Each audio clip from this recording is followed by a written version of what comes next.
Hey, how you doing? This is Adam Post, publisher of more than 1,000 comic books and marketing expert covering elite colleges panic. Now even Harvard reinstates SAT tests as woke students fail. Let's get into the story. Before we do, please be sure you are subscribed to the channel. Click the bell for notifications. Give me a thumbs up. I really appreciate you guys. From the Harvard Crimson, in sudden reversal, Harvard to require standardized testing for next admission cycle.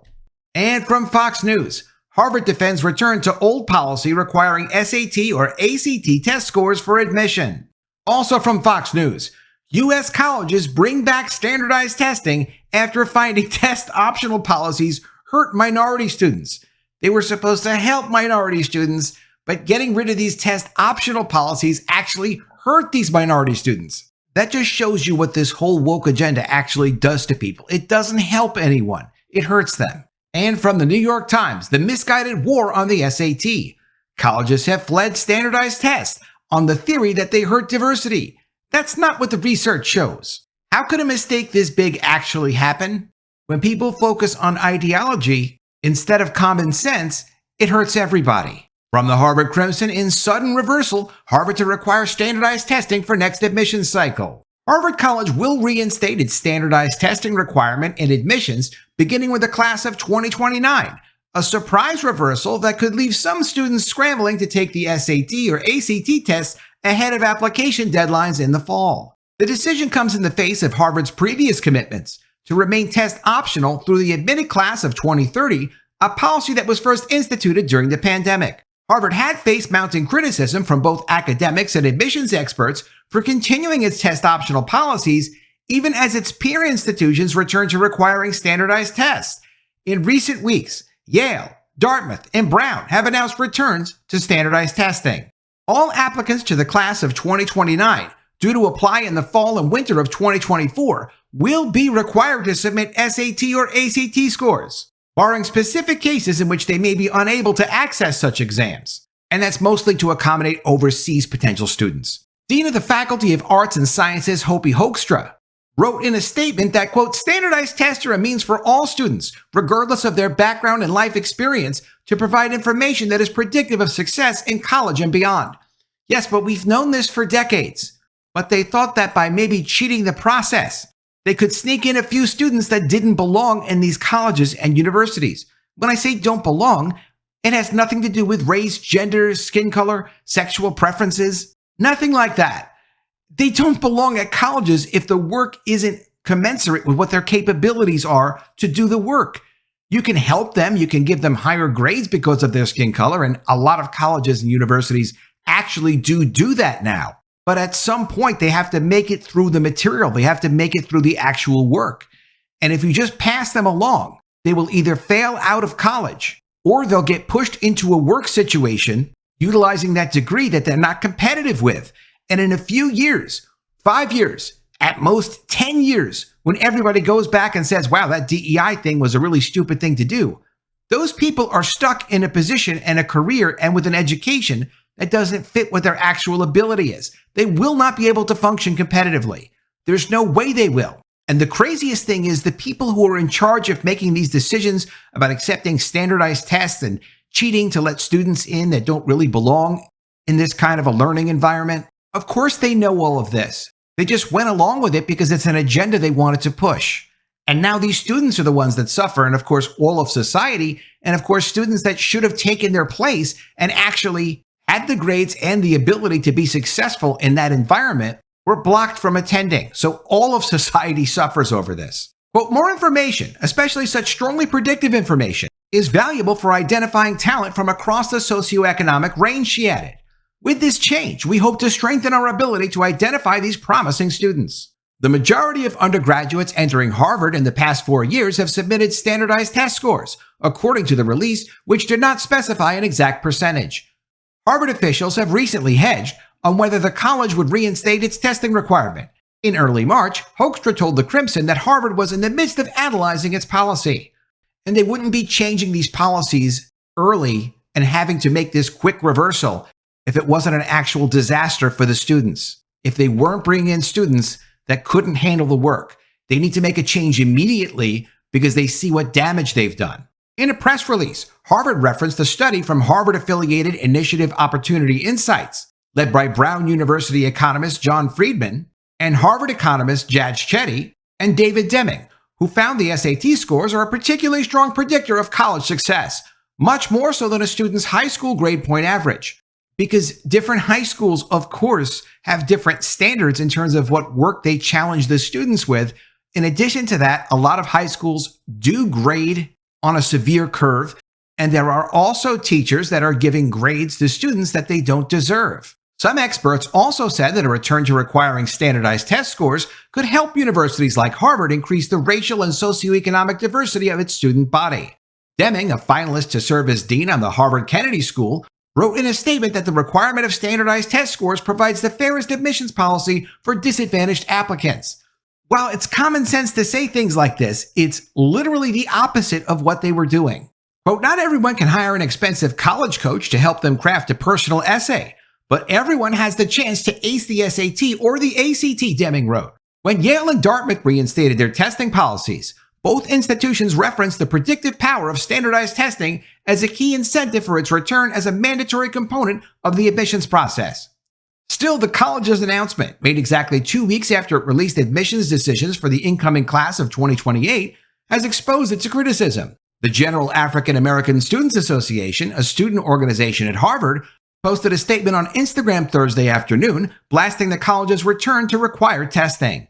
The policy change, quote, strikes at the very heart of the progress made toward achieving true equal opportunity with higher education institutions such as Harvard, the group wrote. The decision also compounds the challenges already faced by low-income and minority students in the wake of affirmative action being overruled, they added. Harvard's reversal of its commitment to stay test optional through the next 2 admission cycles came with little warning to applicants for the class of 2029, who have 6 sittings of the ACT and SAT left before Harvard's regular decision application deadline on January 1st, and even fewer before its early action deadline of November 1st. So clearly an emergency move because they see students failing out. SAT tests are also getting easier though, so it's not going to be the same kind of a quality predictor that it used to be. They're making it digital, but they're also making it easier. From Chalkbeat, here's how they're making it easier. The digital SAT is shorter, but that's not all. Reading passages are much shorter, a simple paragraph, because the longer passages didn't render well on the screen. Students will read more than 50 short reading passages with a single question each, instead of 9 long passages with multiple questions. Students can use a built-in graphing calculator on the entire test rather than having separate calculator and non-calculator sections. Also, but most crucially, the test is adaptive. Based on their performance on the first section, students will get an easier or harder second section. Making the test adaptive is what allows the test to be shorter. Because it changes based on how students answer early questions, the test can hone in more efficiently on what students can actually do. In a little bit of good news, students who get the easier section won't be able to get the highest score of 1600. That's because students need to get a lot of questions wrong in the first half to end up with the easier second section. I don't agree with them dumbing down the SAT test and then utilizing that as a standardized score, but it's better than not requiring a test at all. Unfortunately, that's where standards have gone. From Fox News, U.S. colleges bring back standardized testing after finding test optional policies hurt minority students. One professor said it was a racist narrative to assume minority students were disadvantaged on SAT and ACT tests. Universities across the United States are reinstating requirements for undergraduate applicants to submit SAT or ACT scores after previously claiming that standardized tests raised concerns about inequality in higher education. University of St. Thomas professor and associate dean David Shine told Fox News Digital that standardized testing is merely designed to give schools one central index on which to compare students. He said that while good grades and extracurricular activities are considered, having a reference source independent of geography is essential. Shine suggested that competition for students has increased because of the downward birth curve and increasing costs. Therefore, dropping testing requirements may have been viewed as a way to increase the applicant pool. He also blamed the elimination of standardized testing on a narrative circulating in academia that some minority students do not do as well as white and Asian students because of poor schooling or cultural bias in the test. Quote, frankly, I found this narrative racist and offensive on its face, Shine said. That is because it could be interpreted as certain minorities were too stupid to do well on these demanding standardized tests. That's exactly what it is. I have always rejected this narrative. Further, schools should still have the data, but can make decisions based on the many factors considered in admissions, not just the SAT.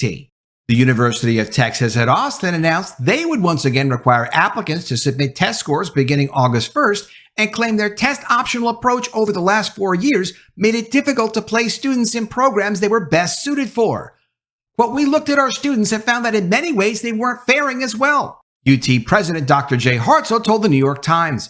The university added that due to the plethora of 4.0 high school GPAs, the standardized test requirement is a proven differentiator that serves the best interests of the applicant and UT. None of this is secret mystical information. This is common sense that colleges and universities have relied on for decades. Many universities dropped the testing requirement during the COVID-19 pandemic. Some prestigious institutions, such as the Massachusetts Institute of Technology, reinstated their admissions process requirements.